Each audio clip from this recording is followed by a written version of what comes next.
When it comes to whether or not they're a superstar, Bryce Harper is about as divisive as they come. When he was only 16 years old, he was on the cover of Sports Illustrated and was projected to be the next face of baseball. He was drafted number 1 overall by the Nationals in 2010, and along with young stud Steven Strasburg, was set up to be the face of the Nationals franchise for years to come.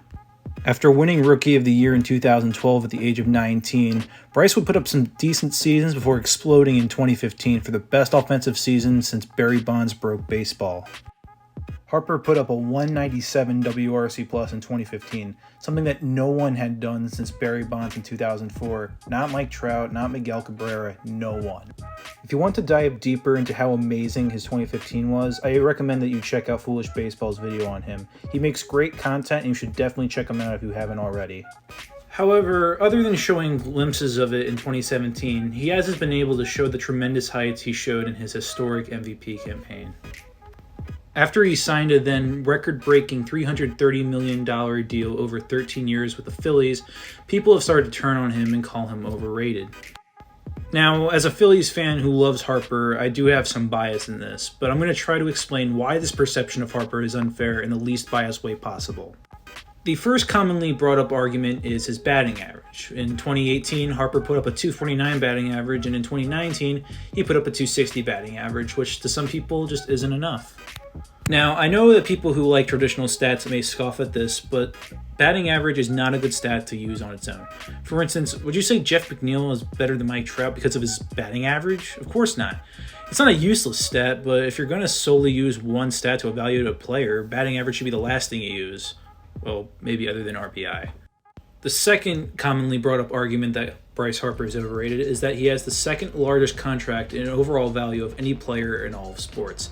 This has put a massive target on him, as a lot of people see him as undeserving of it. But there's another way to look at his contract, and that is in the way of AAV, or average annual value. Basically, money made per year. Throughout the course of his contract, Harper is set to make about $26 million a year until 2028, until the sum drops down to $22 million a year for the last 3 remaining years, which comes out to a sum of about $25 million a year overall. The problem with people's perception of Harper's contract is that they look at the contract in overall value. $330 million is a lot of money, an unfathomable amount of money, but when you look at an AAV, the numbers become way more clear. There are 15 players making more per year than Bryce Harper, and that number will only go up when guys like Mookie Betts, Cody Bellinger, and Aaron Judge get their big offers. It's unfair to call Harper the most overpaid player in baseball when you have guys like Albert Pujols and Miguel Cabrera, 2 guys who are Hall of Fame players but well past their prime, are making a lot more money than him. Another commonly brought up argument of why Harper is overrated is his defense. Harper has gained a reputation primarily during his 2018 campaign of being a terrible defender, and that year was pretty bad. A negative 24 DRS and a negative 14.4 UZR highlights this, but you have to look at the bigger picture here. This bad defense was the result of 2 main things. Number 1, it was a contract year. Harper could not afford to get injured in 2018 because he had suffered a season-ending knee injury the year before when he slipped on a wet bag on a close play to first. If he had gotten injured again, it would have cost him millions of dollars, and as a result, Harper did everything he could to preserve his body. Number 2, he spent a lot of time in center field that year, which isn't his natural position. Center field is a different beast than the other corner outfield positions, so it makes sense that his DRS would be worse. Harper also had a huge bounce back year defensively in his first year with the Phillies when he had a 10 DRS and a 10 UZR. He also led the league in outfield assists with 14.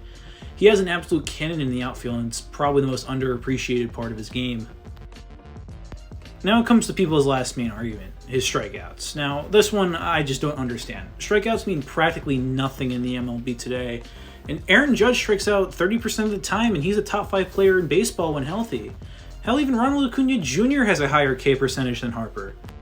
Speaking of which, let's talk about Ronald Acuna real quick. He's simply put, a stud. He's extremely talented and has the potential to be a top-tier player for years to come. And there's a good chance you think he's a lot better than Harper, but take a look at these stats. They are scarily similar offensively.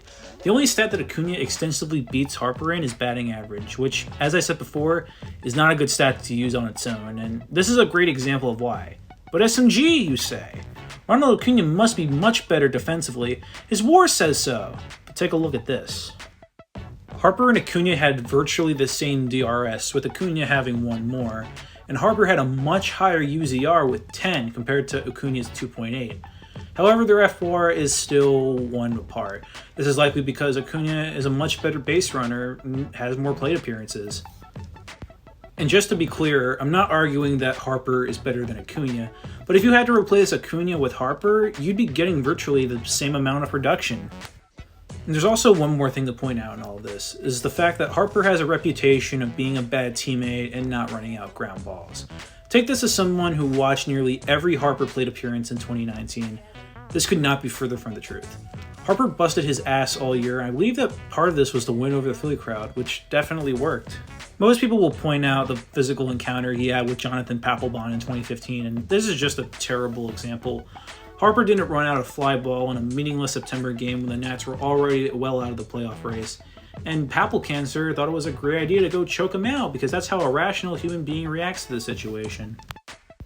There's one more thing to point out in all of this, is that Harper has swag. It's a big reason he got paid $330 million. You're not just paying for his production on the field, but he puts butts in the seats. Harper jerseys flew off team store shelves like hotcakes last year, and attendance for Phillies games shot up dramatically. The man practically pays for himself. That is why Bryce Harper is good for baseball. He's marketable, and Mike Trout is immensely talented. He's one of the best athletes in the world, and he'll end his career as one of the greatest players ever. But he doesn't bring the character that Harper brings. You might roll your eyes at this, but Harper is marketable. And in a league struggling to find marketable stars, he's extremely valuable to the game of baseball. That's why the MLB Twitter page constantly posts about him, or why ESPN always talks about him. And I'm a stats guy, but that kind of value can't be measured on a stat sheet. And whether you like it or not, he's good for baseball. And on top of that, he's just a great player.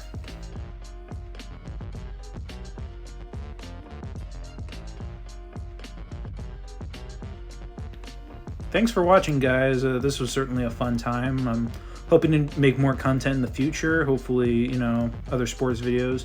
Mainly Philly sports and Phillies related, but who knows? I might do some other sports and other teams and cities. Anyway, be sure to like and subscribe, and thanks for watching. See ya.